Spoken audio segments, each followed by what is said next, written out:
These are the suburbs where the most Valentine's Day roses are sold, but it's dating apps that are most in demand. The small residential suburb didn't even really start to develop until the 1980s, and it's more a commuter town than a thriving hub in its own right.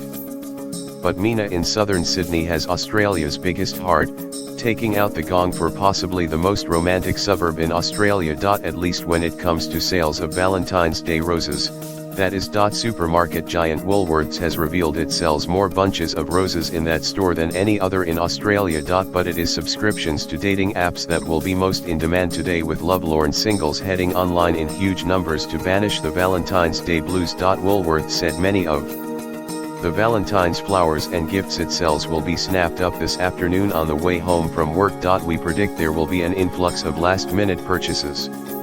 We're gearing up to sell more than 90,000 single-stem roses on Valentine's Day, a spokesman for the retailer told news.com. Woolworths will also sell 900,000 chocolate boxes in the week before the 14th, with a third of sales, 300,000, taking place on the 13th and 14th February. Top of the rose rankings, Mina in the Sutherland Shire has one of the highest rates of home ownership in Australia and is popular with families due to its relative proximity to Sydney CBD and the nearby beaches and national parks. The people of New South Wales do seem the most love-struck, with stores in nearby Caringbah as well as Neutral Bay on the city's north shore, Maitland in the Hunter Valley and Mt Annan in the city's southwest also hotspots for rose sales. Sydneysiders' love of Valentine's Day is also borne out by figures given to news.com.au by Commonwealth Bank that show normalised by population the highest volume of roses are sold in NSW than anywhere else in Australia in the week leading up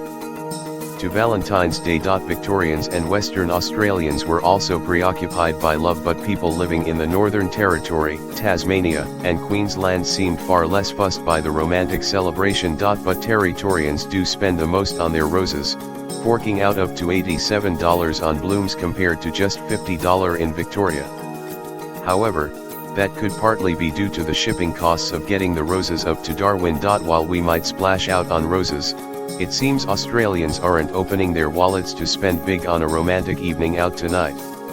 The typical cost of a restaurant meal on Valentine's Day is $110. But 4 times as many people will opt to order home delivery instead this evening, swapping out oysters for pizza, spending at an average cost of just $27. However, spare a thought for the lonely hearts. Commonwealth Bank told news.com.au that dating app subscriptions, to the likes of Tinder and RSVP, remained steady throughout January but then spiked in the week leading up to Valentine's Day. And who is logging on so furiously?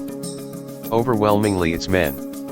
In fact, 95% of new dating app subscriptions taken out in the week before Valentine's Day are done so by men, with women accounting for just 5%. For all the single ladies, right now it's a buyer's market out there.